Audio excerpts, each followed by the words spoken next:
Hello everyone, welcome back to my channel. તો friends, I hope તમે બધા મજામાં જ હશો।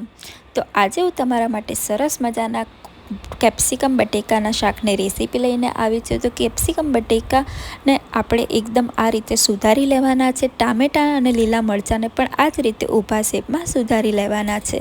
ત્યાર પછી મેં એક કઢાઈ લઈ લીધી છે અને કઢાઈમાં 4 પરી જેટલું આપણે તેલ ઉમેરવાનું છે, કારણ કે આપણે કેપ્સિકમ બટેકાનું કોરું શાક બનાવવાનું છે, એટલે તેલ થોડું વધારે જ ઉમેરવાનું છે। ત્યાર પછી તેલ ગરમ થઈ જાય એટલે રાઈ ઉમેરી લીધી છે મેં, અને રાઈ કકડી જાય તેલમાં એટલે જીરું ઉમેરી લીધું છે।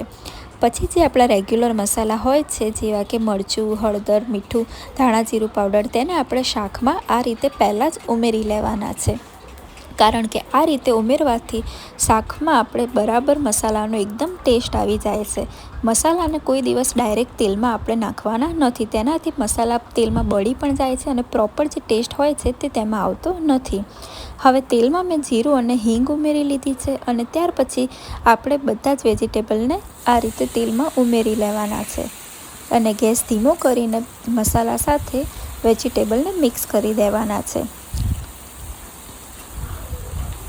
ધીમા જ ગેસે મસાલાને મિક્સ કરી દેવાના છે, અને ત્યાર પછી ફ્રેન્ડ્સ મીડિયમ ગેસે આપણે ઢાંકી દેવાનું છે શાકને, અને શાકને 15 થી 20 મિનિટ સુધી જ આપણે ઢાંકીને ચડવા દેવાનું છે।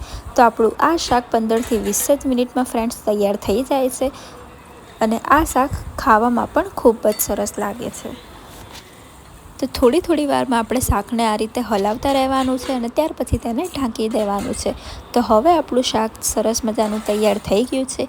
તો ફ્રેન્ડ્સ, તમે જોઈ શકો છો કે કેપ્સિકમ બટેકાનું શાક દેખાવમાં પણ કેટલું સરસ લાગે છે।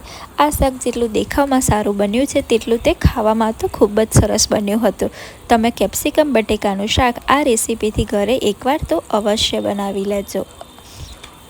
તો હવે આપણું શાક પણ રેડી થઈ ગયું છે। તો આપણે હવે રેગ્યુલર જે ગુજરાતી દાળ હોય છે તે પણ બનાવી લઈએ। તો મેં અહીં 1 વાટકી તુવેરની દાળ લઈ લીધી છે, તેને હવે પાણીમાં સરસ મજાની આપણે સાફ કરી દેવાની છે। તુવેરની દાળને મેં પાણીમાં સરસ મજાની સાફ કરી દીધી છે, ત્યાર પછી તે પાણી બધું જ નિતારી લીધું છે। હવે 1 વાટકી તુવેરની દાળ હતી એટલે મેં 2 થી 2.5 ગ્લાસ જેટલું તેમાં પાણી ઉમેરી લીધું છે, અને ત્યાર પછી મીઠું ઉમેરી લીધું છે, અને બરાબર તેને હલાવી લીધી છે, જેથી કરી તે કુકરમાં ચોંટી ન જાય। હવે કુકરનું ઢાંકણું બંધ કરીને 3 થી 4 સીટી થાય ત્યાં સુધી તેને બફાવા દીધી છે। તો હવે આપણી દાળ પણ સરસ મજાની બફાઈ ગઈ છે। તો હવે આપણે દાળના વઘાર માટે પહેલાં દાળમાં થોડું પાણી ઉમેરી લેવાનું છે, અને તેને સરસ મજાની વલોવી લેવાની છે। પાણીને આપણે બાફેલી દાળમાં જ ઉમેરવાનું છે, કોઈ દિવસ વઘાર થઈ જાય પછી આપણે દાળમાં નહીં ઉમેરવાનું। આ રીતે ઉમેરવાથી દાળનો પ્રોપર ટેસ્ટ આવી જાય છે।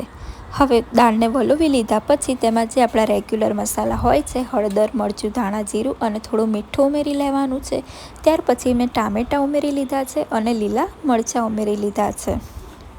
ટામેટાં અને લીલા મરચાં મેં મોટા શેપમાં જ સુધાર્યા છે, કારણ કે આ શેપમાં સુધારવાથી દાળમાં તે બરાબર પ્રોપર દેખાય પણ છે, અને ટેસ્ટ પણ તેનો ખૂબ જ સરસ આવે છે। હવે એક ઉભરો આવે ત્યાં સુધી આપણે દાળને ઉકળવા દેવાની છે, અને એક ઉભરો આવે એટલે ગેસ ધીમો કરી દેવાનો છે, અને તેમાં કોકમના ફૂલ અને કાચી સિંગ ઉમેરી લેવાની છે। કાચી સિંગ અને કોકમના ફૂલને મેં પાણીમાં સરસ મજાના પહેલાં ધોઈ લીધા હતા, ત્યાર પછી તેને ઉમેરી લીધા છે। હવે તેને પણ દાળ સાથે મિક્સ કરી દેવાના છે। તો હવે આપણે દાળનો વઘાર જોઈ લઈએ। તો દાળના વઘાર માટે મેં એક વઘારિયામાં થોડું તેલ લઈ લીધું, ત્યાર પછી રાઈ જીરુંનો તેમાં વઘાર કરી લીધો હતો, અને આ વઘારને મેં પછી દાળમાં ઉમેરી લીધો હતો। જ્યારે વઘાર આપણે દાળમાં ઉમેરીએ છીએ ત્યારે ગેસ બંધ કરી દેવાનો છે, અને કુકરનું ઢાંકણું વઘાર થઈ જાય એટલે આ રીતે ઉપર થોડીવાર ઢાંકી દેવાનું છે। ત્યાર પછી એક ઉભરો દાળમાં આવે ત્યાં સુધી તેને ઉકળવા દેવાની છે। તો અહીં મેં જેમાં વઘાર કર્યો હતો તેમાં થોડી દાળ લઈને પણ આ રીતે તેને મિક્સ કરી દીધી છે, જેથી બધું જ તેલ દાળમાં આવી જાય। તો હવે એક ઉભરો આવી ગયો છે, તો ગેસ હવે ધીમો કરી દેવાનો છે, અને તેમાં થોડો ગોળ ઉમેરી લેવાનો છે, કારણ કે આપણી ગુજરાતી દાળ જ્યાં સુધી મીઠી ન બને ત્યાં સુધી તેમાં પ્રોપર ગુજરાતી ટેસ્ટ આવતો નથી, એટલે આપણે ગોળ ઉમેરી લેવાનો છે, અને દાળને એક ઉભરો આવે ત્યાં સુધી ઉકળવા દેવાની છે। તો ફ્રેન્ડ્સ, આપણી સરસ મજાની ગુજરાતી દાળ પણ તૈયાર થઈ ગઈ છે. હવે આપણે સરસ મજાની ફુલકા રોટલી પણ અહીં બનાવી લઈએ. તો રોટલીને મેં બરાબર પહેલાં લોઢીમાં બંને સાઈડ શેકી લીધી છે. હવે તેને આપણે ગેસ ઉપર ફૂલાવી લેવાની છે. તો હવે આપણી ફુલકા રોટલી પણ હવે તૈયાર થઈ ગઈ છે. તો ફુલકા રોટલીમાં હવે ઘી લગાવી દેવાનું છે અને ત્યાર પછી આપણી સરસ મજાની થાળી તૈયાર કરી દેવાની છે.